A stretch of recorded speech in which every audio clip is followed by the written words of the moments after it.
नमस्कार दोस्तों, स्वागत है आपके YouTube channel top trending GK में। दोस्तों ये वीडियो 2024 में जो भी एसएससी का एग्ज़ाम्स होगा सभी के लिए बहुत ही ज़्यादा किफ़ायती महत्वपूर्ण है। इस वीडियो में देखने वाले हैं, यदि आप अभी जनवरी 2024 में ये वीडियो देख रहे हैं तो लेटेस्ट जो एसएससी का लास्ट एग्ज़ाम हुआ है ना, वो सीएचएसएल टियर 2 का एग्ज़ाम है जो 10 जनवरी 2024 को हुआ है। टियर 2 का जो सीएचएसएल का एग्ज़ाम हुआ है ये 2023 में भी हुआ है, 2 नवंबर 2023 को। उसके बाद कुछ बच्चों का 10 जनवरी 2024 को हुआ है।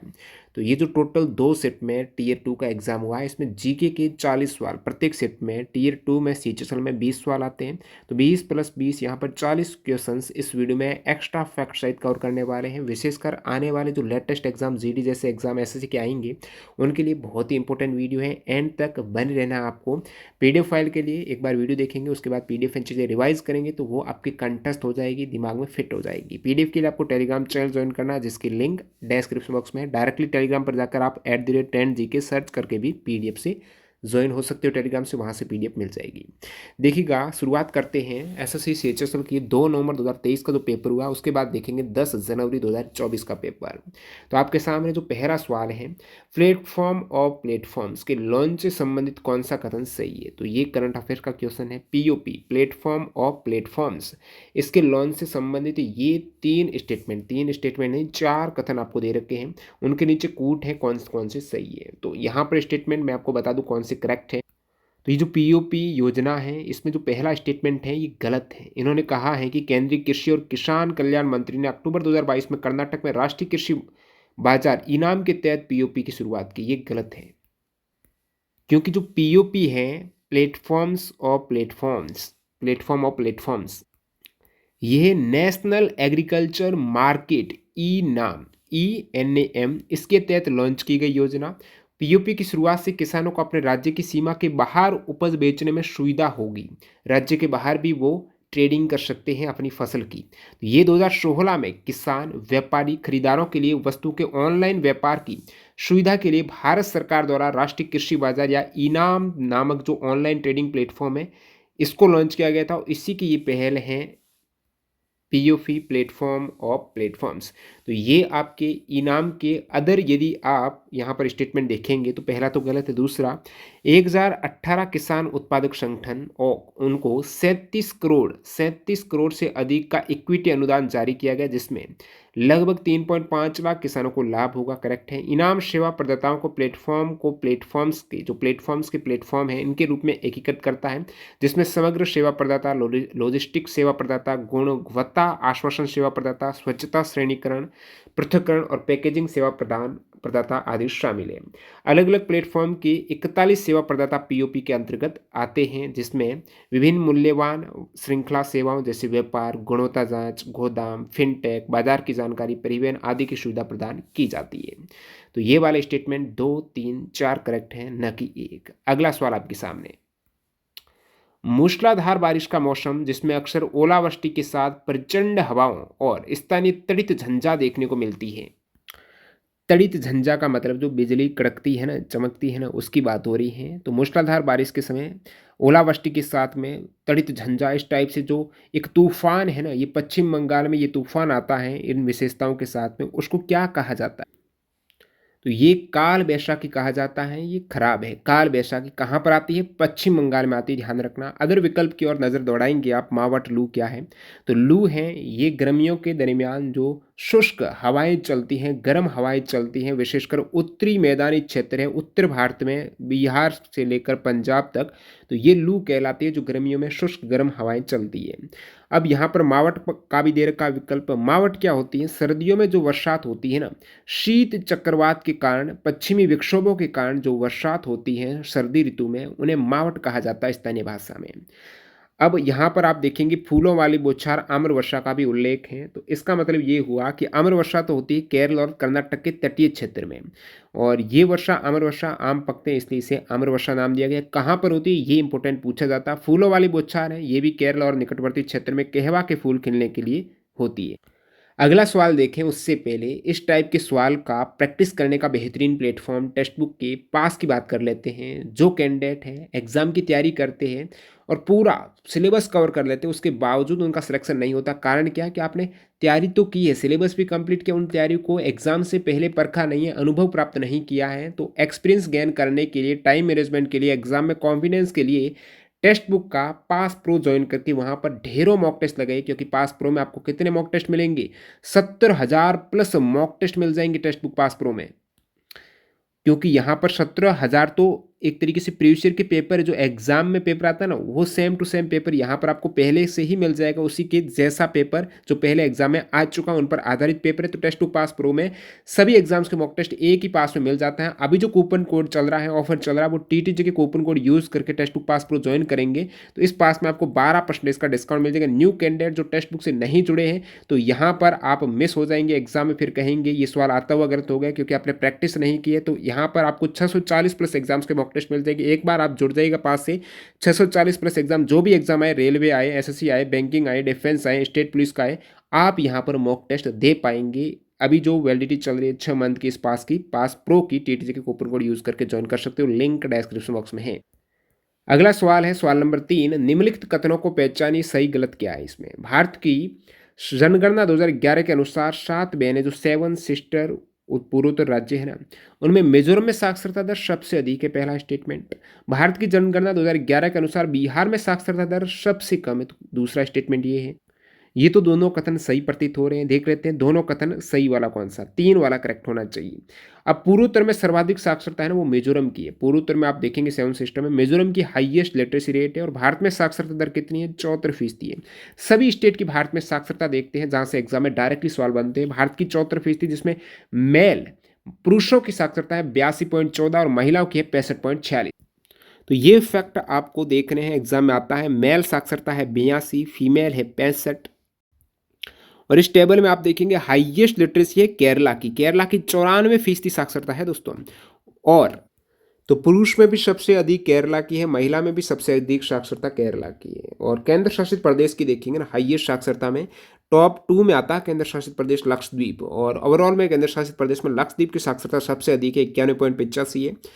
नेक्स्ट यहाँ पर मिजोरम की। अब राज्यों में हाईएस्ट जो लिटरेसी है वो केरला की, केरला के जस्ट बाद मिजोरम के, मिजोरम के बाद गोवा, फिर त्रिपुरा, उसके बाद यूटी में सेकंड दमन दीव है। तो इस टाइप से आप देखेंगे लिटरेसी रेट की निचले पायदान पर आपको कौन से राज्य देखने को मिलेंगे जहाँ से एग्जाम में डायरेक्टली सवाल आते हैं। सबसे नीचे जो साक्षरता बिहार की 61.80, वो बिहार से थोड़ी ज़्यादा है अरुणाचल प्रदेश की। तो टॉप नीचे से आप देखेंगे ना, बॉटम वाले नीचे के सबसे कम साक्षरता वाले राज्यों में ये है। बिहार सबसे कम है, सेकंड है अरुणाचल प्रदेश, थर्ड है राजस्थान, चौथे स्थान में झारखंड है। और पुरुष महिला में भी सबसे कम बिहार की है। अगला सवाल देखते हैं अपन, भारतीय रिजर्व बैंक की स्थापना कब हुई? आप कहेंगे ये तो इजी सवाल है। 1 अप्रैल 1935 को रिजर्व बैंक की स्थापना हुई। विकल्प 3 करेक्ट है, 1 अप्रैल 1935 को। रिजर्व बैंक संबंधित अदर फैक्ट देखेंगे तो मुख्यालय इसका मुंबई में है। शुरुआत में RBI का मुख्यालय मुंबई में नहीं था, कोलकाता में था। 1937 में इसे शहीद भगत सिंह मार्ग मुंबई में स्थानांतरित किया गया। तो 1937 से पहले RBI के मुख्यालय कहाँ पर था? कोलकाता में। RBI के मुख्यालय जो वर्तमान में मुंबई महाराष्ट्र में, वो कब से है? 1937 से। भारतीय रिजर्व बैंक जो 1935 में स्थापित हुआ वो किस एक्ट के तहत हुआ? RBI एक्ट 1934 के तहत। अब 1949 तक भारतीय रिजर्व बैंक है वो भारत सरकार का नहीं था। तो भारत सरकार का कब से हो गया? तो ये 1 जनवरी 1949 को हो गया। यानी ये एक राष्ट्रीयकरण हो गया है, निजी हाथ से आ गया है सरकार के पास। 1 जनवरी 1949 को सबसे पहले जो राष्ट्रीयकरण हुआ है वो RBI का ही हुआ है। RBI को दोस्तों और क्या कहा जाता है? कंट्रोलर ऑफ क्रेडिट कहा जाता है। बैंकर्स बैंक, बैंकों का बैंक कहेंगे। RBI भारत में विदेशी मुद्रा का संरक्षक है। भारतीय रिजर्व बैंक जिसे अक्सर मिंट स्ट्रीट के नाम से जाना जाता है। मिंट स्ट्रीट क्यों? क्योंकि यहाँ पर भी RBI का हेडक्वार्टर रहा है। मिंट स्ट्रीट जो चेन्नई तमिलनाडु में है। तो करेंसी बिल्डिंग है जो पश्चिम बंगाल में कोलकाता के BBD बाग में 19वीं सदी की प्रारंभिक इमारत है।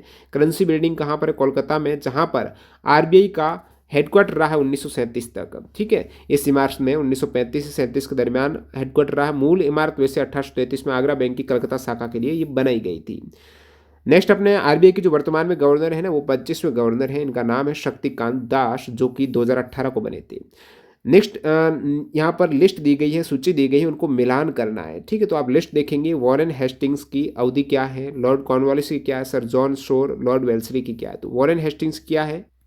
ये पहले से ही मैच हैं, जैसे वॉरेन हेस्टिंग्स 1772 से 1785, कार्नवालिस है 1786 से 1793, जॉन सॉर है, अब लॉर्ड क्यों लगाए भाई, ये हटा दो, 1793 से 1798 जॉन शॉर, वेलेस्ली वेलेस्ली 1798 से 1805। तो ये इनका सही अवधि है। और भी अपन देख लेते हैं इनके जैसे और भी जो गवर्नर हैं उनकी क्या अवधि रही, जैसे वॉरेन हेस्टिंग जो 1772 से 1785 है, और कॉर्नवालिस 1786 से 1793, जॉन शॉर 93 से 98, लॉर्ड वेलेस्ली, बार बार लॉर्ड बोल रहा हूँ, 1798 से 1805, जॉर्ज बार्लो 1805 से 1817, जो मिंटो है ना मिंटो, वो 1807 से 1813 तक रहा है। हेस्टिंग्स 1813 से 1823 है, नेक्स्ट 1823 से 1828 तक आमहर्स्ट। अब भारत के गवर्नर जनरल आप देखेंगे विलियम बेंटिंग, आपको पता है 1828 से 1835 तक रहा है। चार्ल्स मेटकॉफ 1835 से 1836 से, ऑकलैंड रहे हैं 1836 से 1842 से, एलन बॉग रहे हैं 1842 से 1844। फिर नेक्स्ट आए थे 1844 में हॉर्डिंग्स प्रथम, डलहौजी 1848 से 1856, जो राज्य हड़प नीति है ना, वो डलहौजी की वक्त थी। 1856 से 1857 ये कैनिंग का काल था लास्ट में। नेक्स्ट अपना सवाल देखते हैं, कॉमनवेल्थ गेम जो राष्ट्रमंडल खेल हुए हैं 2022 में, तो खिलाड़ियों का दी गई श्रेणियों में संबंधित स्पर्धाओं में उनके द्वारा जीते गए पदकों के साथ मिलान कर और सही कोड चुने। यानी कौन से खिलाड़ी ने किस प्रतिस्पर्धा में कितने किलोग्राम भार वर्ग में गोल्ड जीता है कॉमनवेल्थ गेम्स 2022 में। भारत की बात करें तो टोटल 22 गोल्ड जीते हैं। कितने? 22 गोल्ड है, 16 सिल्वर है, 23 ब्रॉन्ज है, टोटल 61 मेडल, यानी चौथी रैंक रही है राष्ट्रमंडल खेल जो बर्मिंघम इंग्लैंड में हुआ है 2022 में। अब इसमें गोल्ड में कुश्ती और बॉक्सिंग में भार वर्ग सहित आपको याद करना होता है। तो कुश्ती में जो गोल्ड आया है ना, वो रवि कुमार दहिया का आया 57 किलोग्राम भार वर्ग में, बजरंग पूनिया का आया है 65 किलोग्राम भार वर्ग में, नवनीत मलिक का आया है 74 किलोग्राम में, दीपक पूनिया 86, विनेश फोगाट 53, साक्षी मलिक 62। सिल्वर की बात करी तो गोल्ड मेडलिस्ट है जिन्हें गोल्ड जीता है कुश्ती में, लेकिन सिल्वर जीता अंशु मलिक ने, ठीक है, वो 57 किलोग्राम है। बॉक्सिंग में गोल्ड है, ये जैसे अमित पंघाल 51 किलोग्राम बॉक्सिंग में, नीतू घंगास 48 किलोग्राम बॉक्सिंग में, निखित जरीन 50 किलोग्राम बॉक्सिंग में। तो इन्हीं को आपको मिलान करना। तो यहाँ पर विनेश फोगाट स्वर्ण पदक कुश्ती, और बजरंग पूनिया कुश्ती में जीता है 65 किलोग्राम में, साक्षी मलिक हैं कुश्ती महिला free style 62 kilogram, Deepak Punia है कुश्ती पुरुष फ्री स्टाइल 86 किलोग्राम। पुरुष महिला दे रखा है, तो यहाँ से भी थोड़ा इजी सवाल हो गया। अब पुरुष है तो आप पुरुष को यहाँ पर मैच कराएंगे, कोई दिक्कत नहीं है। अगला सवाल जो साइंस का है, लिथियम का व्यवहार मैग्नीशियम के व्यवहार के समान है। तो लिथियम मैग्नीशियम ये व्यवहार में क्या है? समान है।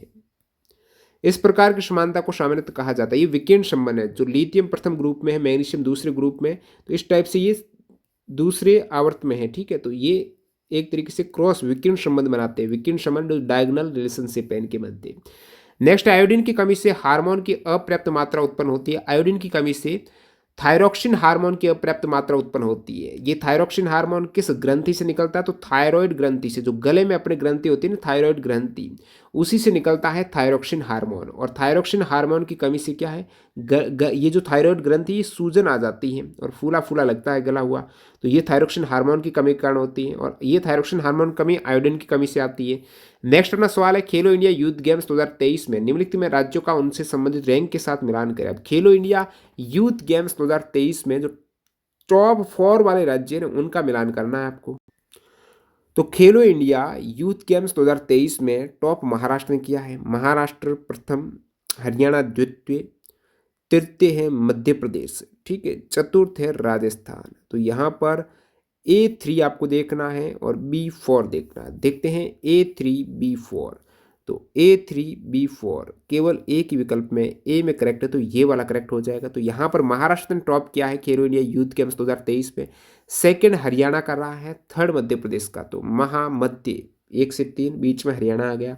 अब खेलो इंडिया यूथ गेम्स 2023 हुआ कहाँ पर है? तो मध्य प्रदेश में हुआ है। खेलो इंडिया यूथ गेम्स शुरुआत में ये 2023 में 5वां संस्करण है। शुरू में 2018 में हुआ था, पहला संस्करण दिल्ली में हुआ, दूसरा संस्करण 2019 में पुणे महाराष्ट्र में हुआ, तीसरा संस्करण थर्ड एडिशन 2020 में गुवाहाटी असम में हुआ खेलो इंडिया यूथ गेम्स का। जो चतुर्थ एडिशन है ना 2021 में पंचकुला हरियाणा में, और जो 5वां है भोपाल मध्य प्रदेश में हुआ, जो लेटेस्ट वाला है।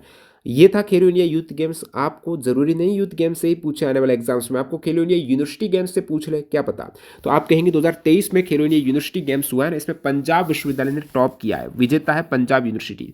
सेकंड गुरु नानक विश्वविद्यालय है। तीसरा संस्करण जो खेलो इंडिया यूनिवर्सिटी गेम्स का हुआ 2023 में, यूपी के 4 सिटीज लखनऊ, वाराणसी, गोरखपुर और गौतम बुद्ध नगर में हुआ। इसकी एक इवेंट शूटिंग इवेंट है दिल्ली में हुई, वैसे यूपी में हुआ 3rd एडिशन खेलो इंडिया यूनिवर्सिटी गेम्स का। अब ये तो था दोस्तों खेलो इंडिया यूथ गेम्स और यूनिवर्सिटी गेम्स। अभी लेटेस्ट में 36वां और 37वां राष्ट्रीय खेल भी हो चुके हैं। जैसे 36वां जो राष्ट्रीय खेल है ना, ये तो हुआ है आपके गुजरात में 6 सिटीज में हुआ है, जिसमें टॉप किया है वो सर्विसेज ने किया है।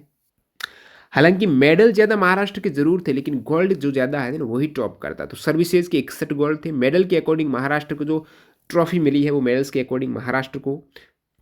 36वें राष्ट्रीय खेल जो गुजरात में हुए हैं 2022 में, इसमें बेस्ट पुरुष एथलीट का अवार्ड साजन प्रकाश को दिया गया और बेस्ट महिला एथलीट का अवार्ड दिया गया है हर्षिका रामचंद्र को, जो कर्नाटक से है। आप कहेंगे आपके लिए जो इंपॉर्टेंट लेटेस्ट वाले हैं 37वें जो गोवा में हुए, 37वें राष्ट्रीय खेल गोवा में हुए हैं, ठीक है। तो ये जो गोवा में हुए हैं, इसमें राजा भरिंदर सिंह ट्रॉफी जो हाईएस्ट मेडल वाले को मिलती है वो महाराष्ट्र ने जीत ली है। क्योंकि यहाँ पर आप पदक तालिका देखेंगे 37वें राष्ट्रीय खेल की, उसमें महाराष्ट्र टॉप पर है 228 मेडल। सेकंड यहाँ पर आपकी बार सर्विसेज है, पिछली बार सर्विसेज ने टॉप किया था। थर्ड यहाँ पर हरियाणा है, चौथे स्थान पर मध्य प्रदेश है। टॉप 5 आप देख पा रहे हो यहाँ पर। इनमें से सर्वश्रेष्ठ पुरुष एथलीट का अवार्ड दिया गया है श्री हरि नटराज। आपको पूछ रहे श्री हरि नटराज कहाँ से और किस इवेंट से बिलोंग करते, तो तैराक के हैं ये और ये कर्नाटक के हैं। महिला एथलीट का अवार्ड दिया गया शिवता प्रसेन काले और परिणति नायक को। तो महाराष्ट्र के शिवता प्रसेन और परिणति नायक ओडिशा के हैं। ये जिम्नास्टिक है दोनों ही, इनको दिया गया संयुक्त रूप से सर्वश्रेष्ठ महिला एथलीट का अवार्ड राष्ट्रीय खेल 37वां। नेक्स्ट अपना सवाल नंबर 10। सरकार की प्रधानमंत्री जन आरोग्य योजना PMJY निम्नलिखित में से किस राज्य नीति के निर्देशक सिद्धांतों से संबंधित है? तो प्रधानमंत्री जन आरोग्य योजना सार्वजनिक स्वास्थ्य के पोषण स्तर में वृद्धि करना और उसमें सुधार करना राज्य का कर्तव्य है। अब ये कोई योजना नाम से दिख रही है, आरोग्य है, तो आरोग्य में आप स्वास्थ्य संबंधित यही योजना देख पा रहे हो स्वास्थ्य के लिए, तो डायरेक्टली आप टिक करेंगे। वैसे जो प्रधानमंत्री जन आरोग्य योजना, ये राज्य का एक DPSP नीति निर्देशक तत्व है, जहां पर राज्य के ये दायित्व है कि पोषण स्तर और जीवन स्तर को ऊपर उठाना और सार्वजनिक स्वास्थ्य से सुधार करना राज्य का कर्तव्य है। ये आर्टिकल 47 में आ जाएगा। और बाकी ये जो योजना है जन आरोग्य योजना, ये फरवरी 2018 में लॉन्च हुई और ये योजना माध्यमिक और तृतीयक देखभाल हेतु प्रति परिवार 5 लाख रुपए की बीमा राशि है। जन आरोग्य जो आयुष्मान योजना है ना जन आरोग्य, इसमें 5 लाख रुपए की बीमा राशि दी जाती है, जिसमें राज्य और केंद्र शासित प्रदेश या फिर केंद्र एवं विधायिका के बीच में 60 और 40 का रेशियो है। राज्य और केंद्र शासित प्रदेशों में केंद्र का परसेंटेज 40 है और उस राज्य के विधानसभा का 40% है। पूर्वोत्तर राज्य में ये हालांकि उल्टा है, केंद्र का 90 है, बाकी का 10 है। अगला सवाल देखेंगे, विश्व में मौसिनराम में सबसे अधिक औसत वार्षिक वर्षा होती है।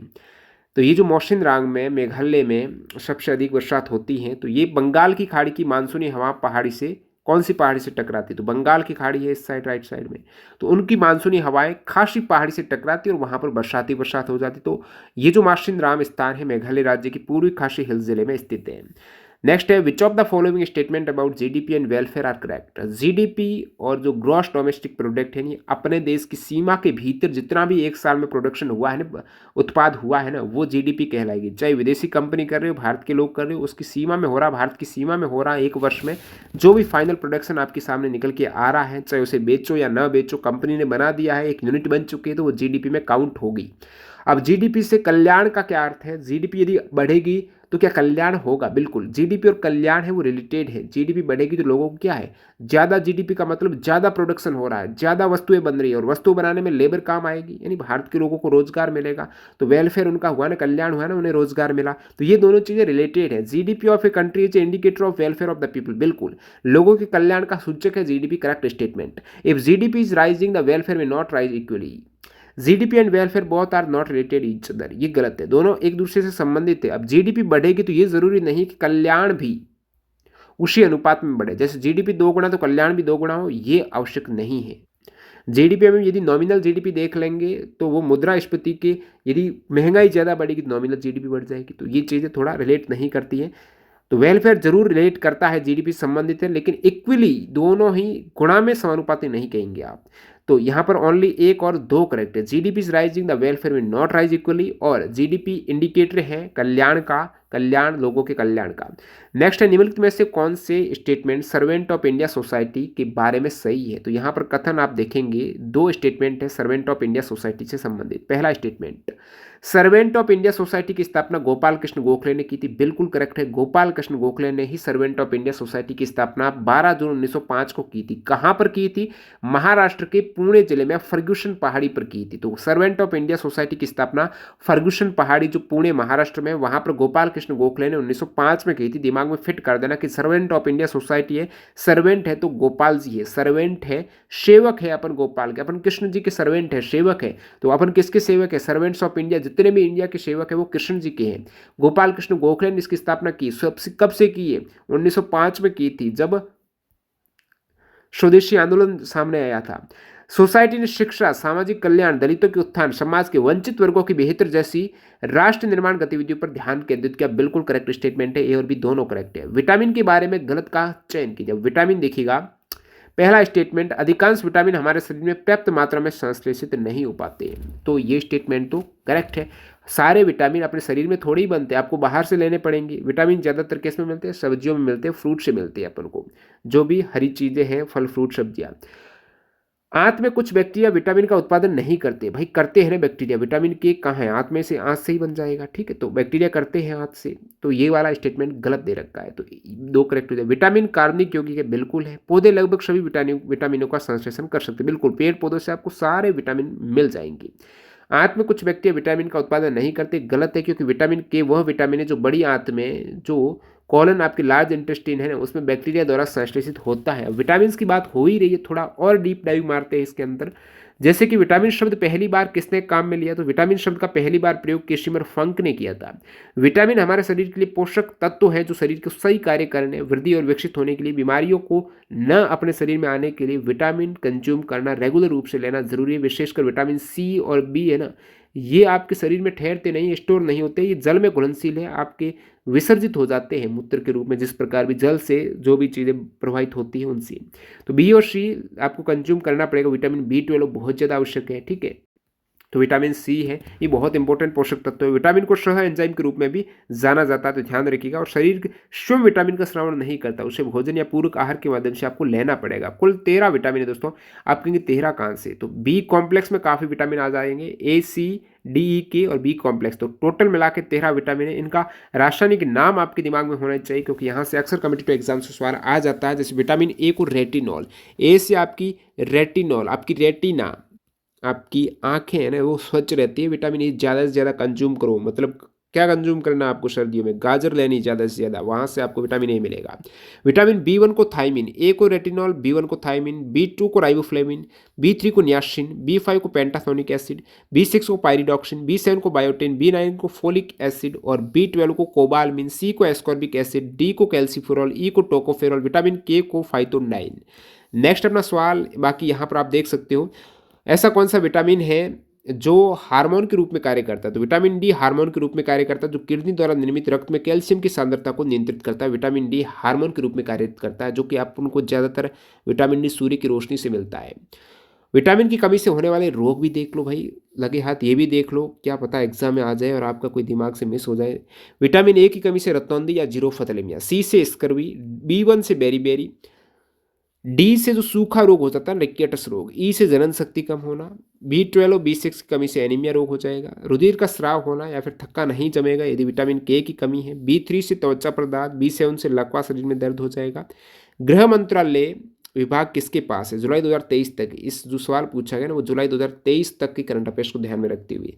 तो गृह मंत्रालय विभाग है वो आपको पता है अमित शाह जी के पास में है। सहकारिता मंत्री भी अमित शाह है, गृह मंत्री भी अमित शाह है। नेक्स्ट अपना देख सकते हो सारे मिनिस्ट्री, जैसे प्रधानमंत्री नरेंद्र मोदी जी के पास में कौन से मंत्रालय? तो कार्मिक, जन शिकायत एवं पेंशन मंत्रालय, ये मोदी जी के पास में है। जो रिक्रूटमेंट आती है ना वो इसी मंत्रालय से। परमाणु ऊर्जा विभाग है, ये भी मोदी जी के पास में। अंतरिक्ष विभाग मोदी जी के पास में। और बाकी सभी प्रमुख नीतिगत मामले वे सभी विभाग जो किसी अन्य मंत्री को आवंटित न किया गया हो वो मोदी जी को मिले हैं।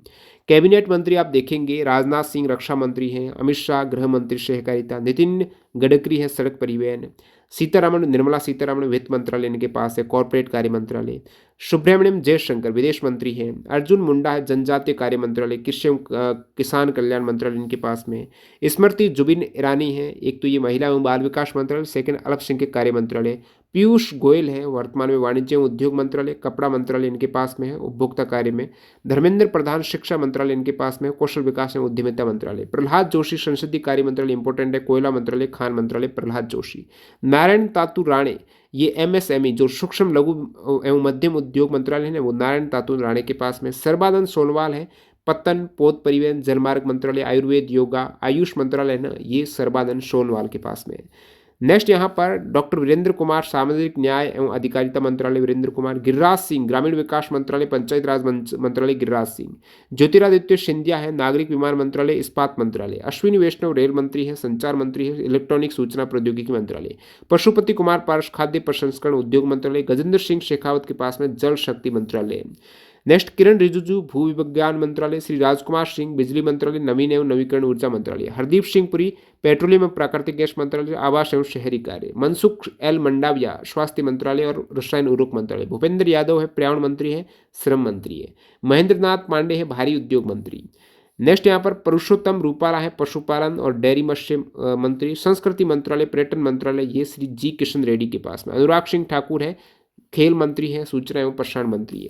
नेक्स्ट अपना सवाल देखते हैं, मई 2023 में मध्य प्रदेश का कौन सा शहर संयुक्त राष्ट्र पर्यावास यूएन हैबिटेट के सहयोग से संयुक्त राष्ट्र अनिवार्य सतत विकास लक्ष्य सस्टेनेबल डेवलपमेंट गोल्स एसडीजी के स्थानीयकरण को अपनाने वाला भारत का पहला शहर बना है, ये भोपाल बना है। भोपाल जो मध्य प्रदेश की सिटी है ये यूएन हैबिटेट के सहयोग से संयुक्त राष्ट्र अनिवार्य सतत विकास लक्ष्य जो सस्टेनेबल डेवलपमेंट गोल है 17 सतत विकास लक्ष्य इनको अपनाने वाला भारत का पहला सिटी बना है भोपाल।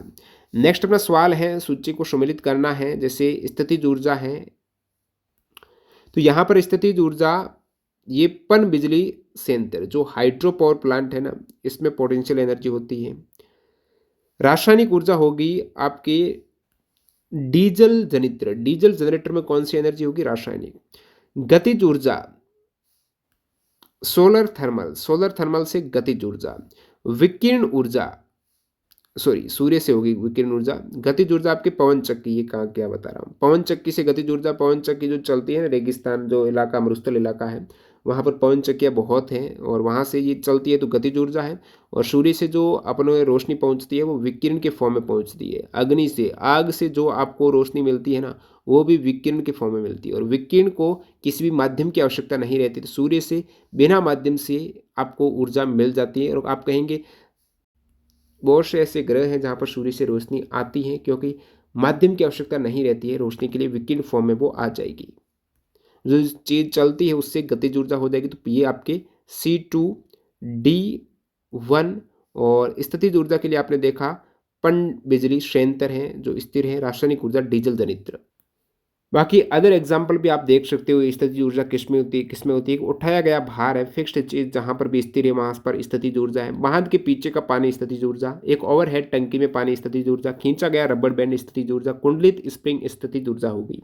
गतिज ऊर्जा में चलती हुई कार जो चीज चल रही है, विद्युत क्षेत्र में एक आवेशित कण है। रासायनिक ऊर्जा बैटरी में होगी, जीवाश्म ईंधन में होगी, पेट्रोलियम में होगी। विकिरण ऊर्जा दृश्य प्रकाश, इंफ्रारेड किरण, अल्ट्रावायलेट किरण, ये सभी विकिरण ऊर्जा के अंतर्गत आ जाएंगे। नेक्स्ट, शहद में मिलावटी चीनी के घोल की जांच करने के लिए नमूने में रुई की बत्ती भिगोकर उसे माचिस की तिल्ली से जलाया जाता है। मिलावट की पुष्टि हो गई यदि चटचटाहट की ध्वनि के साथ जलेगी। जैसे शहद में देखना है कहीं चीनी तो नहीं मिक्स कर दी, तो उसमें क्या करेंगे आप शहद का वो नमूना लेंगे जिसमें आपको लगता है चीनी मिक्स्ड है, उसको आप एक रुई की बत्ती भिगोकर उस नमूने में क्या रुई की बत्ती से आप जो रुई से दीपक जलाते हैं ना, तो वहाँ पर शहद को काम में ले रहे हो एज ए ऑयल तेल घी के रूप में। और फिर वो दीपक आप जलाएंगे, यदि दीपक जब जलता है उस रुई को जलती है, जब शहद से डूबी हुई है बाहर रुई रखेंगे जलाएंगे और जलने पर चटचटाट की आवाज़ आती है ना, तो वहाँ पर कहीं ना कहीं गड़बड़ी है। वो चटचटाट की आवाज़ बताते कि आपका ये जो शहद है इसमें मिक्सिंग की गई है, वो एडल्ट्रेशन किया गया है उसमें। नेक्स्ट है मानक ताप और दाब पर ताप का मान क्या होता है, स्टैंडर्ड टेम्परेचर प्रेशर है ना, जो मानक ताप, दाब में ताप और दाब कितने कितने होते हैं। जो ताप होता है 0 डिग्री सेंटीग्रेड, जैसे आप कह सकते हो 273 केल्विन, 0 डिग्री सेंटीग्रेड को केल्विन 273। और उसमें दाब कितना होता है, पी कितना होता है, पी होता है 1 एटीएम। 1 एटीएम का मतलब कितना pascal, 1.013 multiply 10 to the power 5 pascal होता है 1 एटीएम। तो 1 एटीएम की वैल्यू भी यहाँ पर पता चल गई, स्टैंडर्ड टेम्परेचर प्रेशर भी आपको पता चल गया। आप कहेंगे स्टैंडर्ड टेम्परेचर प्रेशर पर एक मोल, जो किसी भी गैस का एक मोल है ना, तो उसका वॉल्यूम हमेशा 22.4 लीटर रहेगा। एसटीपी पर एक मोल गैस का वॉल्यूम है, कितना वॉल्यूम, एक मोल गैस का वॉल्यूम, जो कितना लीटर रहेगा एसटीपी पर 22.4 लीटर। एसटीपी में ताप होता है 0 डिग्री सेंटीग्रेड, दाब होता है 1 एटीएम या फिर 1.013 गुणा 10⁵ पास्कल। अगला सवाल नंबर 20वां देखते हैं, निम्नलिखित का सही मिलान कीजिए। तो यहाँ पर असम ये हो जाएगा, ये और ये। असम है मानस, असम में कौन सा बायो इस पे रिजर्व है, जो मानस बायो रिजर्व है असम में। मध्य प्रदेश में आप सभी को पता है पंचमढ़ी है। और फिर यहाँ पर सिमलीपाल ये उड़ीसा में है। नेक्स्ट आप देखेंगे नोकरोक है, तो मेघालय में है। तो आप कहेंगे जो बायोस्फीयर रिजर्व इतने ही है क्या, इतने नहीं है। भारत में 18 बायोस्फीयर रिजर्व है। उन 18 में से जो यूनेस्को की एमएबी लिस्ट है ना, मैन एंड बायोस्फीयर रिजर्व, उसमें 12 बायोस्फीयर रिजर्व शामिल है यूनेस्को की लिस्ट में। तो एमएबी लिस्ट में जो 12वां बायोस्फीयर रिजर्व लेटेस्ट ऐड किया गया था, वो नवंबर 2020 में ऐड किया गया था, वो पन्ना बायोस्फीयर रिजर्व है। 11वां उससे पहले था, वो कंचनजंगा बायोस्फीयर रिजर्व जो सिक्किम में। देख लेते हैं ये 12 बायोस्फीयर रिजर्व कौन कौन से और कहाँ कहाँ पर है जो यूनेस्को की एमएबी लिस्ट में है। नीलगिरी दोस्तों तमिलनाडु में, नीलगिरी तमिलनाडु। गल्फ ऑफ मन्नार है, मन्नार की खाड़ी तमिलनाडु। सुंदरवन पश्चिम बंगाल। नंदा देवी उत्तराखंड। पंचमढ़ी जो आपको पूछा है मध्य प्रदेश। नौकरेक जो आपको पूछा है मेघालय। सिमलीपाल जो आपको पूछा है ओडिशा। अचन कनार अमरकंटक ये छत्तीसगढ़ में है। अचन कमार अमरकंटक। ग्रेट निकोबार, ये तो ग्रेट निकोबार में। अगस्त्य मलाई केरल और तमिलनाडु पर। कंचनजंगा सिक्किम में। पन्ना है मध्य प्रदेश में। तो ये प्रमुख 12 बायोस्फीयर रिजर्व है। वैसे 18 है, लेकिन भारत में जो प्रथम भारत के राष्ट्रीय बायोस्फीयर रिजर्व कार्यक्रम की शुरुआत तो 1986 में हुई है, लेकिन भारत में स्थापित पहला बायोस्फीयर रिजर्व है ना, वो नीलगिरी वाला है जो तमिलनाडु में। और भारत में क्षेत्रफल के अनुसार सबसे बड़ा बायोस्फीयर रिजर्व है ना, वो कच्छ का रण बायोस्फीयर रिजर्व है जो गुजरात में है। नेक्स्ट अपन देखते हैं एसएससी सीएचएसएल टीयर 2 एग्जाम जो 10 जनवरी 2024 को हुआ है, इसके जीके के सवाल देखते हैं। तो इसका पहला सवाल, अंतरण अदायगी जो ट्रांसफर पेमेंट है ना, ये क्या होता है। ट्रांसफर पेमेंट ये पहले भी बता चुका हूँ, जब जीडीपी वाला अपन ने चैप्टर देखा था उसमें शायद बताया था। ट्रांसफर पेमेंट होता है कोई भी पेमेंट करना, उसके बदले में न तो आप कोई वस्तु लेते हो न कोई सर्विस देते हो, फ्री में पेमेंट कर देना। तो आप कहेंगे फ्री में कौन करेगा। अब जब किसी को गिफ्ट देंगे तो फ्री भी गिफ्ट देंगे, उसके बदले आपकी तो कोई आशा नहीं है चीज़ लेने की, तो फ्री गिफ्ट होगा। या फिर आपको छात्रवृत्ति मिलती है, गवर्नमेंट स्टूडेंट को छात्रवृत्ति देता है, स्कॉलरशिप देता है, तो गवर्नमेंट आपसे कुछ लेगा क्या। तो वो फ्री में आपको चीज़ मिल रही है, कुछ लेन देन नहीं और आप पैसे मिल रहे हैं। या फिर आप कहीं मंदिर वगैरह में दान देते हो, किसी भी इंस्टीट्यूट में सरकार शिक्षा में दान देते हो, तो उसके बदले आपको क्या मिलता है, खुशी मिलती है, कोई चीज़ तो थोड़ी मिलती है। तो वो आपका ऐसे पेमेंट जहाँ पर कोई भी वस्तु आपकी ट्रांसफ़र नहीं होती है, वो है ट्रांसफ़र पेमेंट कहेगा, उसे आप अंतरण अदायगी कहेगा। ट्रांसफ़र पेमेंट का मतलब ये मत समझ लेना कि जो अपन रुपए भेजते हैं ना एक दूसरे को, वो ट्रांसफ़र पेमेंट है, ये अलग चीज़ है। ट्रांसफ़र पेमेंट का मतलब जिसके बदले आपको कुछ भी आशा नहीं हो, न चीज़ की न सेवा की। तो परिवार को अंतरण अदायगियों द्वारा सरकार द्वारा दी जाती है। बिल्कुल, परिवारों को जो अंतरण अदायगियाँ हैं ना, वो सरकार द्वारा दी जाती है, समय समय पर जो सब्सिडीज दी जाती है ना, वो पेंशन छात्रवृत्ति आदि हैं, ये अंतरण अदायगियों का हिस्सा नहीं। ये तो गलत बात है, अंतरण अदायगियों का हिस्सा, तो ये वाला स्टेटमेंट गलत हो जाएगा। तो पहला सही है।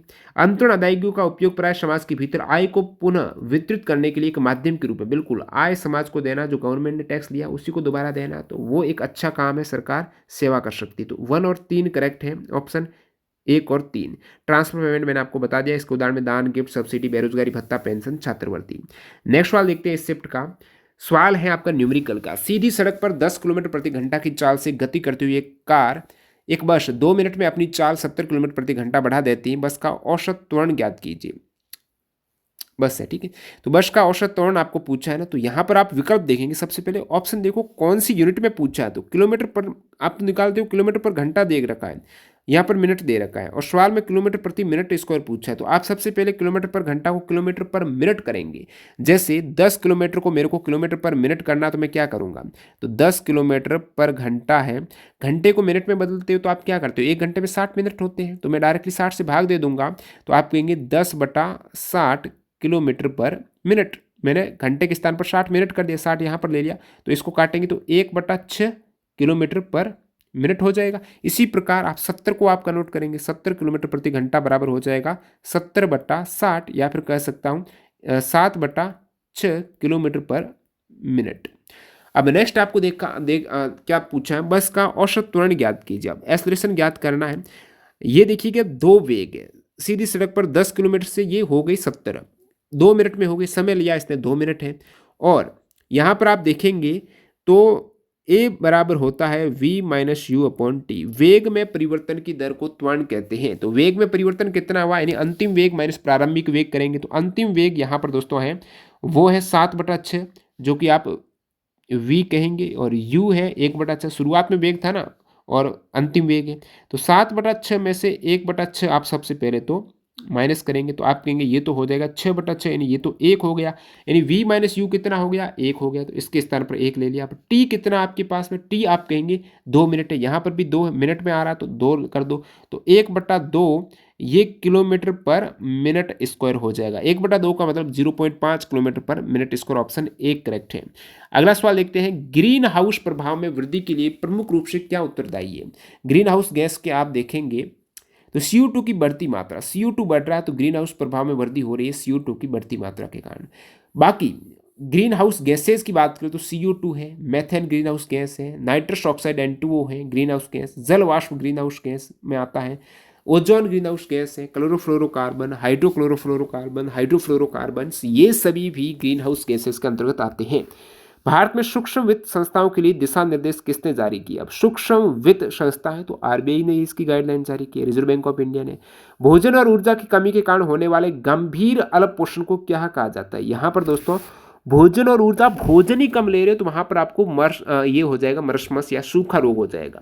जब भोजन में प्रोटीन कम लेते हो, भोजन में प्रोटीन कम लो तो क्वाशियोरकल, भोजन में कुछ ले ही नहीं रहे हो, ऊर्जा भी नहीं मिल रही है, भोजन में कुछ भी नहीं ले रहे हो, एक तो भोजन भरपूर कर रहे हो लेकिन वो कार्बोहाइड्रेट वाला ज़्यादा कर रहे हो, जैसे आप चावल खाते ही जा रहे हो, चावल पे चावल, लेकिन आप दाल वगैरह, सोयाबीन वगैरह ऐसी चीज़ें नहीं खाते हो जिनसे प्रोटीन मिलता है, तो आप कहीं ना कहीं प्रोटीन के वहाँ पर अल्प पोषण आपका होगा प्रोटीन का, और वो हो जाएगा क्वाशियोरकर रोग जो प्रोटीन की कमी से होता है। और सूखा रोग होता है जिसमें कुछ भी पोषक तत्व नहीं मिल रहा है, ऊर्जा भी नहीं मिल रही है, इवन आप कार्बोहाइड्रेट भी नहीं ले रहे हो, तो वहाँ पर सूखा रोग हो जाएगा आपको। दोनों रोग ही गंभीर कुपोषण वाले रोग हैं। नेक्स्ट अपना है, भारत में कौन सा संगठन खाद्य सामग्रियों में कीटनाशकों की अधिकतम अवशेष सीमाएं निर्धारित करने के लिए जिम्मेदार है। तो अधिकतम अवशेष सीमा, जो भी खाद्य सामग्री बनाते हैं, जो भी आप जैसे नमकीन, बिस्किट, कुछ भी बनाओ या फिर कुछ भी आप ग्रेन्स वगैरह प्राप्त कर रहे हो, वहाँ पर कीटनाशक जो यूज होता है ना, वो ज़्यादा नहीं होनी चाहिए, एक लिमिटेड उनकी वैल्यू होनी चाहिए, लिमिटेड उसका वॉल्यूम होना चाहिए। तो कीटनाशकों की अधिकतम अवशेष सीमाएं निर्धारित करने के लिए जिम्मेदार है ना, ये जिम्मेदार सारा खाद्य पदार्थों की जिम्मेदारी फज्जाई के पास में है। आप कहेंगे भारतीय खाद्य निगम ये क्या करता है, तो ये स्टोर करता है, जो भी खाद्य पदार्थ है इनको स्टोर करने का काम करता है भारतीय खाद्य निगम। तो आपने भारतीय खाद्य निगम के बहुत बड़े बड़े गोदाम देखे होंगे, तो वो स्टोरेज के काम आते हैं। भारतीय खाद्य सुरक्षा और मानक प्राधिकरण है, इसकी फुल फॉर्म है ये food safety and standard authority of India, जिसकी स्थापना है 2008 में लागू हुआ था ये फज्जाई एक्ट है 2006 का, जो लागू हुआ 5 सितंबर 2008 को। तो ध्यान रखना, food safety and standard authority of India वाला जो कानून है ना, ये 5 सितंबर 2008 को लागू हुआ, जो सुरक्षा से संबंधित है। प्रत्येक जो एक दुकान है जो कहीं ना कहीं कोई प्रोडक्ट बेचती है, जैसे कोई स्वीट की दुकान है, तो उनको भी अपने पास ये फज्जाई का लाइसेंस आवश्यक है। कोई रेस्टोरेंट है तो उनको ये आवश्यक है उनकी सेफ्टी के लिए लोगों की। तो फज्जाई में एक अध्यक्ष और 22 अन्य सदस्य होते हैं, जिसमें एक यही महिलाएं भी हैं। एक यहाँ पर ऑप्शन था फूड कॉर्पोरेशन ऑफ इंडिया, ये भी खाद्य सुरक्षा को सुनिश्चित करता है, तो खाद्यान्नों का क्रय करके उन्हें गोदामों में भंडारित करता है, जिसकी स्थापना FCI की स्थापना 1965 में हुई थी दोस्तों। अगला सवाल है, एक 100 ml घोल में 0.01 मोल NaOH सोडियम हाइड्रोक्साइड घुला हुआ, तो घोल का pH कितना होगा, यानी potential of power of hydrogen, potential of hydrogen आपको पूछा है। तो pH, अब आपको pH निकालनी है, हाइड्रोजन एक तरीके से pH घोल की निकालनी है। उस घोल में है क्या, एक तो NaOH है, टोटल विलियन है 100 ml का। अब जो पीएच है ये आप कैसे निकालते हो, तो पीएच में एक होता है दोस्तों potential of hydrogen plus potential of hydroxide, ये होता है 14 के इक्वल। पीएच और पीएच स्केल आप देखेंगे ना, 0 से लेकर 14 तक रहती है। तो पीएच प्लस पीओएच है वो, इनका ऐड है ना पोटेंशियल ऑफ हाइड्रोजन और ओएच, ये 14 के इक्वल है। यानी यहाँ पर आपको दे क्या रखा है, तो आपको वैसे तो कुछ भी डायरेक्टली नहीं दे रखा है, लेकिन इनमें से अपन सबसे पहले तो पीएच तो निकालनी है, पीओएच है, इसको देखते हैं ये कितना, पीओएच की वैल्यू कितनी है। तो पीएच को पीओएच पोटेंशियल ऑफ, ये आप कहेंगे पीओएच का फॉर्मूला या पीएच का डायरेक्टली यदि आप फॉर्मूला देखते हो ना, पीएच बराबर होता है माइनस लॉग हाइड्रोजन आयन की सांद्रता, माइनस लॉग, ये लॉग बेस 10 है, माइनस लॉग हाइड्रोजन आयन की सांद्रता, और पोटेंशियल ऑफ ओएच है ना, माइनस लॉग हाइड्रोक्साइड आयन की सांद्रता होती है। अब हाइड्रोक्साइड आयन की सांद्रता यानी आपको एक तरीके से मोलरता यहाँ पर निकालनी पड़ेगी, क्या मोलरिटी, मोलरता, मोलरता, मोलरता किसकी निकालनी है, एनओएस की निकालनी है, एक तरीके से मोलरता सांद्रता होती है।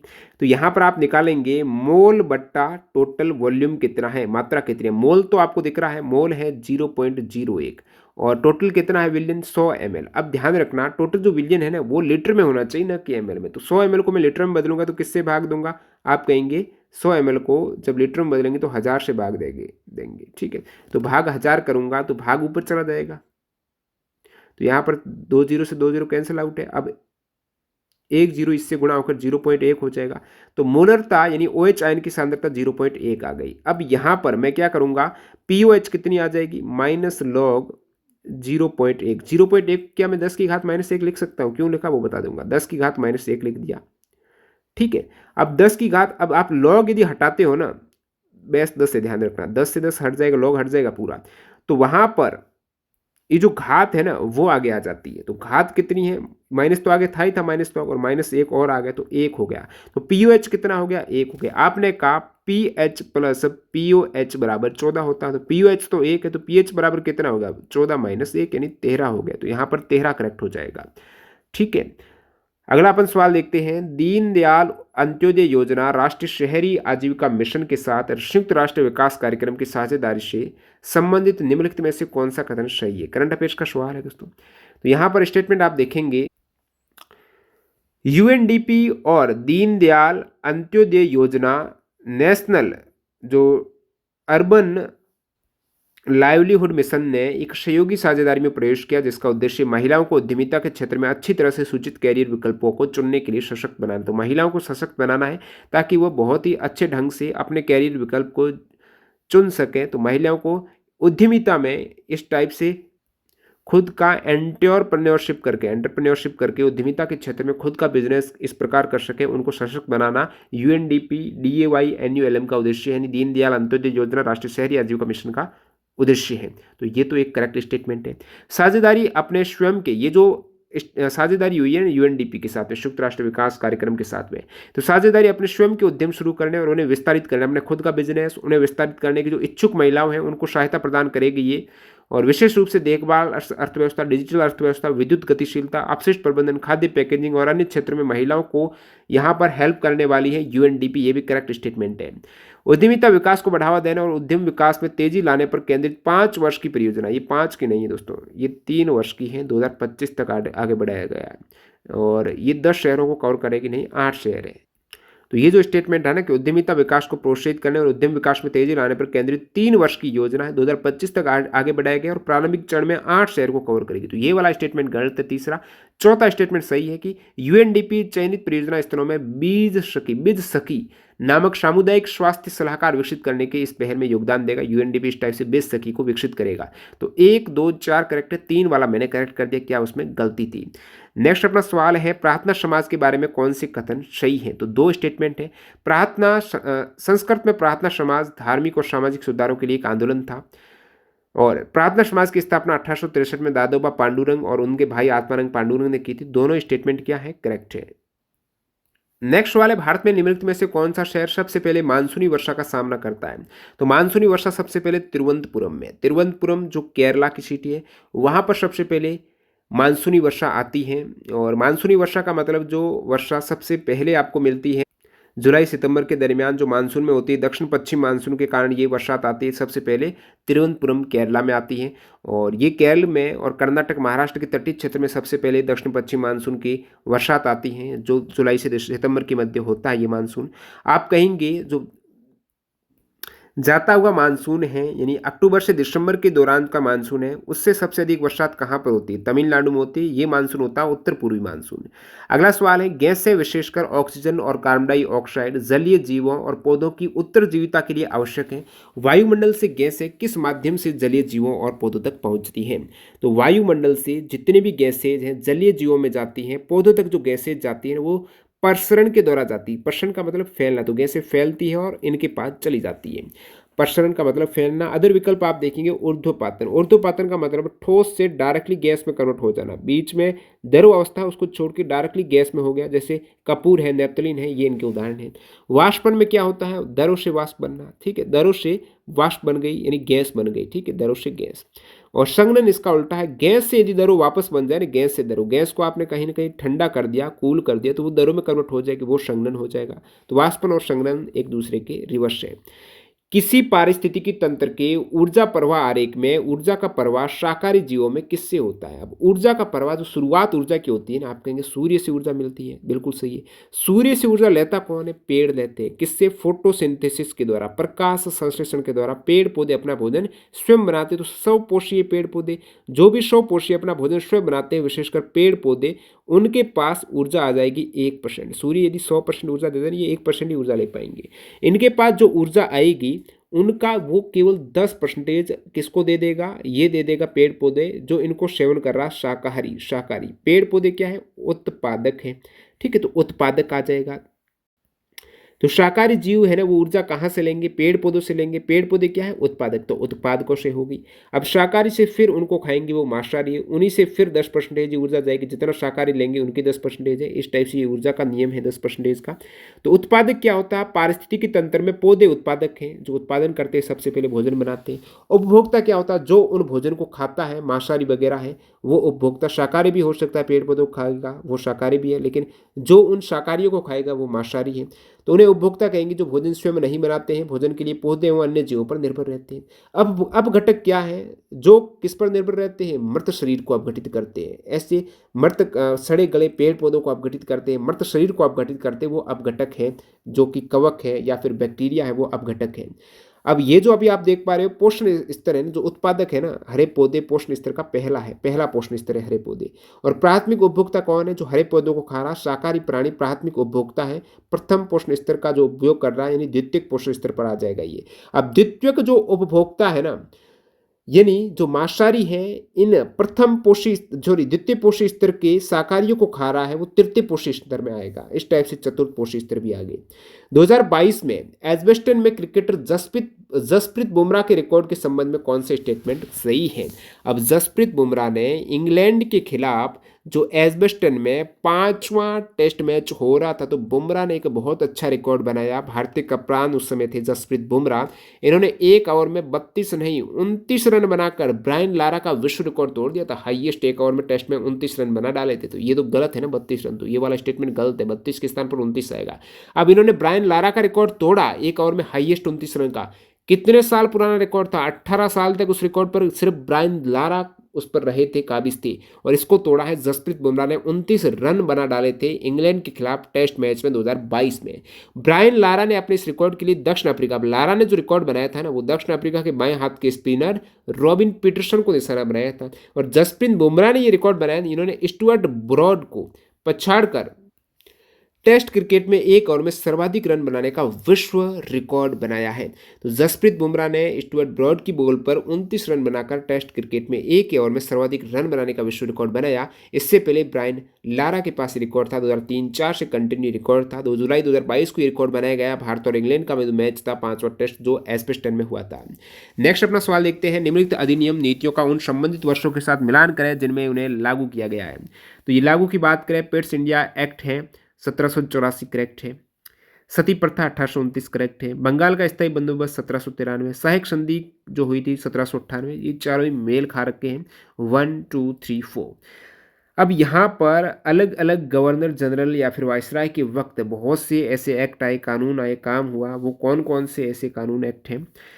कैनिंग जो गवर्नर जनरल था, 1857 का विद्रोह हुआ था कैनिंग के वक्त, क्योंकि कैनिंग था 1856 से 62 तक। 1857 का विद्रोह कैनिंग। 1857 में कलकत्ता, मद्रास और बॉम्बे विश्वविद्यालयों की स्थापना। ईस्ट भारत जो भारत सरकार अधिनियम आया था 1858 द्वारा, ब्रिटिश क्राउन का प्रत्यक्ष नियंत्रण भी कैनिंग के काल में। 1861 का भारत परिषद अधिनियम भी कैनिंग के काल में। इसी प्रकार देखेंगे डलहौजी की क्या था, 1848 से 1856 तक डलहौजी राज्य हड़प नीति आई थी, जिसे वेबकत का सिद्धांत बोलते हैं। वुड डिस्पैच आया था ना, वो भी 1854 में आया था, उस समय भी डलहौजी था वुड डिस्पैच के वक्त। दूसरा आंग्ल सिख युद्ध हुआ था 1848-49 में। निचली बर्मा का अधिक्रमण हुआ था 1872 में, 52 में, वो उस समय गवर्नर जनरल डलहौजी था।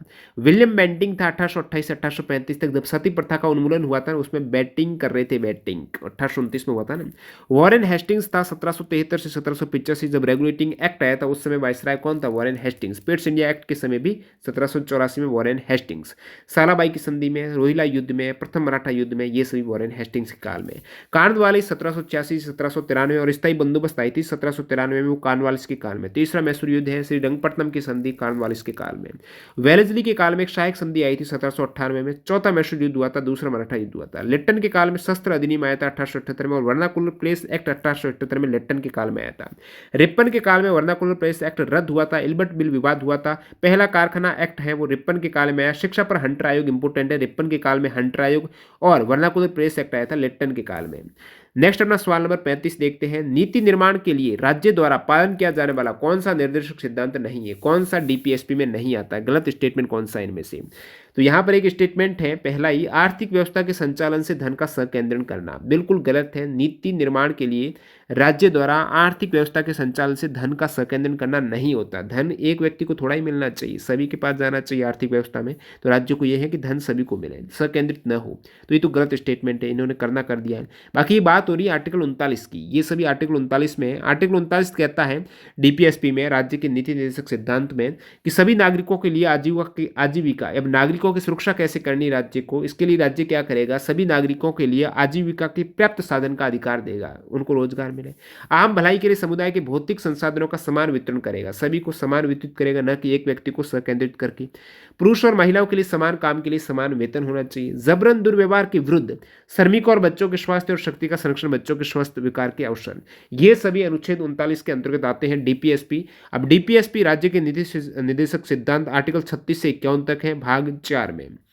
ये कहाँ से? आयरलैंड से लिए गए। अगला सवाल अपन देखेंगे, भारत की जनगणना 2011 के अनुसार निम्नलिखित में से कौन सा विकल्प भारत में सबसे अधिक शहरीकृत केंद्र शासित प्रदेश के समूह को दर्शाता है? सबसे अधिक शहरीकृत लोग शहरों में कहाँ पर रहते हैं? आप कहेंगे दिल्ली में रहते हैं, वैसे तो दिल्ली के बाद कहाँ पर? चंडीगढ़ में रहते हैं। तो दो यूटी जहाँ पर शहरीकरण सबसे अधिक है, दिल्ली और चंडीगढ़ है। अब भारत की शहरी और ग्रामीण जनसंख्या की बात हो रही, तो थोड़ा इस पर और नजर दौड़ाते हैं शहरीकरण के बारे में। भारत में जो जनसंख्या जो 2011 की थी 121 करोड़, उसमें शहरी जनसंख्या का परसेंटेज है 31.16 और ग्रामीण है 68। अब ग्रामीण लगभग 68-69 के आसपास है, और शहरी है वो 31 के आसपास है। तो ग्रामीण है वो 69 है और शहरी 31 है। ठीक है। भारत में शहरीकरण का स्तर, जिसे आर्थिक विकास का सूचकांक भी कहा जाता है, 2001 में था 27.81% शहरीकरण का स्तर, और 11 में यहां पर आप देख पा रहे हो शहरीकरण है 31.16, तो बढ़ा है। 2011 की जनगणना में शहरीकरण का उच्चतम स्तर दिल्ली पर है, दिल्ली में शहरीकरण सबसे अधिक है। दिल्ली के बाद आप देखेंगे तो यूटी, चंडीगढ़ में शहरीकरण सबसे अधिक है। राज्यों में आप शहरीकरण देखेंगे, शहरी आबादी गोवा में सबसे अधिक है, 62.2% गोवा में राज्यों में सबसे टॉप पर है, शहरों में लोग रहते हैं। वैसे आप शहरों में देखेंगे तो 31 है भारत में, लेकिन गोवा अकेले में 62% है। इसी टाइप से राज्यों में शहरीकरण में गोवा के बाद मिजोरम है, मिजोरम के बाद तमिलनाडु है, फिर केरला है, और फिर महाराष्ट्र है। ये सबसे शहरीकृत राज्य हैं। सितंबर 2022 में दशपारा गांव, एक दशपारा गांव है, तो 2022 का सितंबर का करंट अफेयर्स है, जो पूरी तरह से कृषि और मत्स्य पालन पर निर्भर है, ये दशपारा गांव। और इन्होंने क्या किया, कृषि पर निर्भर ये गांव है ना, तो इन्होंने रासायनिक खाद जो होती है डीएपी, यूरिया, इसको प्रयोग को कम करते हुए प्राकृतिक आधारित, प्रकृति नेचुरल आधारित जीवन शैली और आजीविका को अपनाकर भारत का पहला संशोधित जैव गांव बन गया। भाई रासायनिक खाद बिल्कुल नहीं, हालांकि पूरा गांव कृषि और मत्स्य पर आधारित है, लेकिन ये नेचर बेस्ड यहाँ पर लाइफ स्टाइल अपनाने वाला। तो ये गांव है दशपारा गांव, ये त्रिपुरा में गांव है। कहाँ पर गांव है? त्रिपुरा। तो दशपारा त्रिपुरा, दशपारा है त्रिपुरा में। तो त्रिपुरा ने अच्छी सोच अपनाई है। पहचानिए कि निम्नलिखित कथन सही है या गलत है। स्टेटमेंट क्या है? खासी और जयंतिया पहाड़ियों में सबसे अधिक वर्षा होती है। ये जो खासी और जयंतिया अभी आपने देखा था ना, खासी हिल्स है, जब मासिनराम में वर्षा होती है, इसी हिल से टकराकर बारिश हो जाती है वहां पर। तो ये जो खासी और जयंतिया पहाड़ी, यहाँ पर वर्षा 1000 सेंटीमीटर से अधिक होती है। अमूमन भारत की जो वार्षिक वर्षा 125 सेंटीमीटर और अकेले खासी जयंती पहाड़ियों पर हो जाती है 1000 सेंटीमीटर प्लस।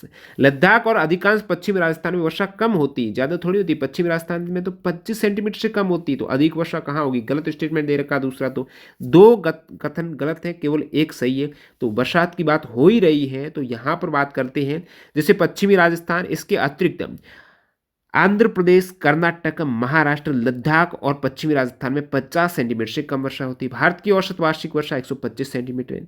अब आप कहेंगे और कहाँ पर वर्षा होती है? जैसे कि गुजरात, पूर्वी तमिलनाडु, उत्तर पूर्वी प्रायद्वीप, ओडिशा, झारखंड, बिहार, पूर्वी मध्य प्रदेश, उत्तरी गंगा के उप हिमालय और कच्छार घाटी, मणिपुर के साथ कवर करने वाले दक्षिण भागों में 100 से 200 सेंटीमीटर के बीच वर्षा होती है।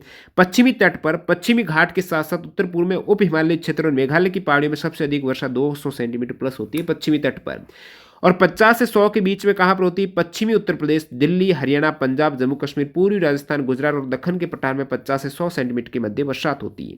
अगला सवाल है, निम्नलिखित में से कौन से कथन गलत है? स्टेटमेंट देखो, मूल क्षेत्राधिकार संघीय मामलों से संबंधित सभी विवादों में सर्वोच्च न्यायालय को एक एम्पायर के रूप में स्थापित करना है। बिल्कुल, सर्वोच्च न्यायालय सबसे ऊपर है। सर्वोच्च न्यायालय रिट के रूप में विशेष आदेश दे सकता है। बिल्कुल, हाई कोर्ट और सुप्रीम कोर्ट में रिट है, सुप्रीम कोर्ट में आर्टिकल 32 के तहत। भारतीय संविधान के अनुच्छेद 129 में भारत के कार्यकारी मुख्य न्यायाधीश की नियुक्ति के बारे में उल्लेख है। भारत में कार्यकारी मुख्य न्यायाधीश का तो उल्लेख है, जब न्यायाधीश का पद रिक्त हो उस केस में कार्यकारी मुख्य न्यायाधीश एज ए मुख्य न्यायाधीश रहता है। लेकिन यह आर्टिकल 126 में उल्लेख है, न कि 129 में। 129 में तो अभिलेख न्यायालय के बारे में उल्लेख है। अभिलेख न्यायालय का मतलब जो भी रिकॉर्ड, जैसे सुप्रीम कोर्ट ने कोई आदेश दिया, सुप्रीम कोर्ट एज ए अभिलेख न्यायालय है। सुप्रीम कोर्ट ने कोई आदेश दिया, वो आदेश अब कोई भी हाई कोर्ट या निचली अदालत है ना, वो उस आदेश को मानेगी। कैसे मानेगी? जैसे उस आदेश से संबंधित कोई केस आया उनके पास में, तो एज ए प्रूफ उस आदेश को मानेगी। बाकी सभी न्यायालय तो वो अभिलेख है, एज ए रिकॉर्ड है सुप्रीम कोर्ट। तो आर्टिकल 129 में अभिलेख न्यायालय के बारे में है, न कि कार्यकारी मुख्य न्यायाधीश। कार्यकारी मुख्य न्यायाधीश आर्टिकल 126 में है। भारत के सर्वोच्च न्यायालय के प्रत्येक न्यायाधीश की नियुक्ति भारत के, ये क्या कह दिया, राष्ट्रपति द्वारा की जाती है। ये तो गलत है। तो स्टेटमेंट नंबर 4 और 3 दोनों ही गलत है। आपको गलत का ही पूछा है ना, गलत कौन सा? 3 4 गलत है। और बाकी राष्ट्रपति इनकी नियुक्ति करते हैं। आर्टिकल 126 में कार्यवाहक मुख्य न्यायाधीश है। 129 है अभिलेख न्यायालय, जो रिकॉर्ड रखा जाता है। अंतिम सवाल देखते हैं यहाँ पर सीएचएसएल टीयर 2 का, जो 10 जनवरी 2024 को हुआ है। निम्नलिखित खिलाड़ियों ने 2022 में अपने खेल में एक रिकॉर्ड बनाया है। खिलाड़ियों की सूची 1 को 2 से मिलान कीजिए। अब कौन सा खिलाड़ी किस स्पोर्ट का, वो बताना है। मनप्रीत कौर गोला फेंक, अविनाश साबले धावक है, मीराबाई चानू वेट लिफ्टिंग, पूजा जाटियान तीरंदाजी। तो ये सही सम्मिलित हो गई। तो इस टाइप से आपने देखे 40 सवाल एक्स्ट्रा फैक्ट साइज जो सीएचएसएल 2023 और 24 में एग्जाम हुआ है उसमें पूछे गए टीयर 2 में। एक्स्ट्रा फैक्ट साइज कंप्लीट हुए हैं। एफर्ट के लिए लाइक कर देना। पीडीएफ के लिए टेलीग्राम चैनल ज्वाइन करना, लिंक डिस्क्रिप्शन बॉक्स में। न्यू कैंडिडेट टेक्स्ट बुक की टेस्ट सीरीज से जुड़कर अपनी तैयारी को परखना चाहते हैं, अपना कॉन्फिडेंस बनाना चाहते हैं, या फिर टाइम मैनेजमेंट बेहतर करना चाहते हैं, तो मॉक टेस्ट के लिए टीटीजी के कूपन कोड यूज कर लेना, पास प्रो ज्वाइन कर लेना, लिंक डिस्क्रिप्शन बॉक्स में चेकआउट कर लेना टेक्स्ट बुक ऐप पर जाकर। धन्यवाद, मिलते हैं नए वीडियो में।